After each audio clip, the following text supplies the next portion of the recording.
Of John Bolton's legal pad saying, quote, 5,000 troops to Colombia. Let's bring in Chief of Staff for the Organization of American States to the United Nations, Gonzalo Conque, and Fox News contributor, former financial intel analyst Morgan Ortagus. Thank you both for being with us.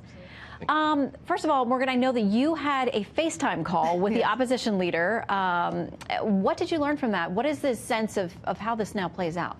Well, the interim president Guaido, if you look at the Venezuelan constitution, and this is what Colombia and the United States and many people in the region are arguing, is the legitimate president. We spoke via FaceTime last night with his cousin, who is in New York.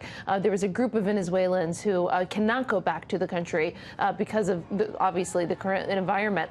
And what they were focused on is any levers that the United States can continue to push with our allies for support. So he was very supportive. We did not know, of course, that the new sanctions would come down today, but he was very supportive of any measures that would put pressure on Maduro, that would squeeze that money that he, still has access to, which is the money from the Venezuelan people, but that is clearly keeping the military on his side. And, of course, very focused on getting more European support. I mean, that's the one part of the story that I think is pretty tragic, of how many people around the world have came to the side of democracy, of freedom. This is not a coup.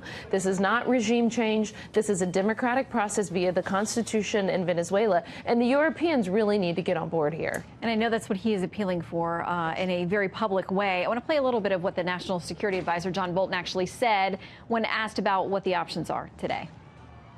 Is there any circumstance under which American forces would get involved? Look, the president has made it very clear on this matter that all options are on the table.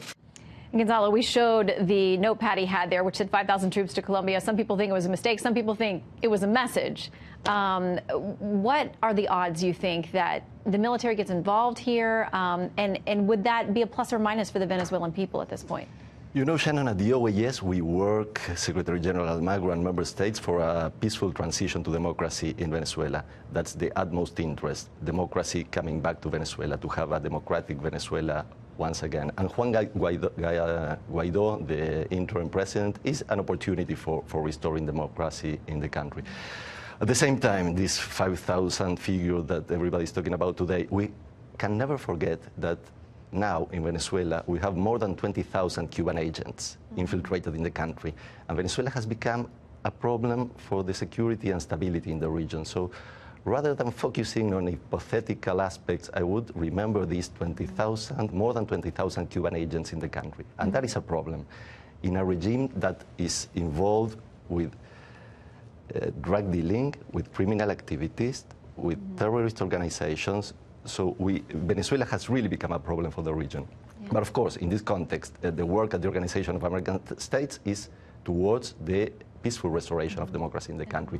A lot of people are suffering there. More than 3 million Venezuelans has had to leave the country because of this dictatorship. So in President Guaido, we have an opportunity to have a democratic Venezuela once again in the region. Yeah, and I want to put up the map because there are more and more countries who are taking sides, either supporting the contested president now, Maduro, and the opposition leader who has claimed the interim presidency.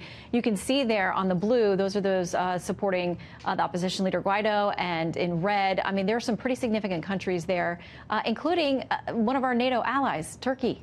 Yeah. Morgan. Quote unquote ally. Yeah. Russia and China, others that we would expect to run. But Turkey is a problem.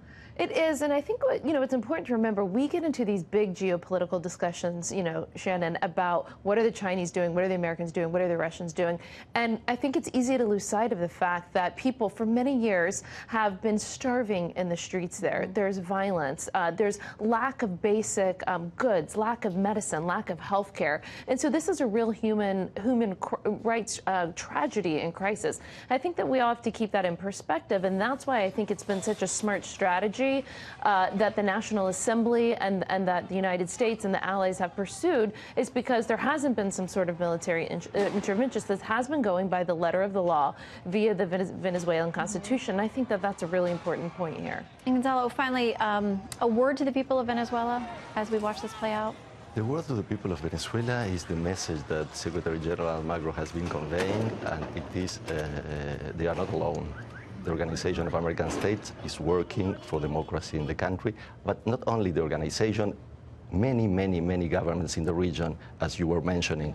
Of course, the U.S. government that has taken very significant steps to help to restore democracy in Venezuela, but also Canada, but also many countries, many in Latin America. More than 20 countries have recognized interim President Guaido as the legitimate president of the country, and he is the legitimate president of the country. So the final word is Venezuelans are not alone, and democracy will come back to the country. And we maybe have never been so close to that situation. We got to leave it there, but as you say, not just a political issue, a humanitarian crisis at this point as well. Thank you both for coming in. Thanks.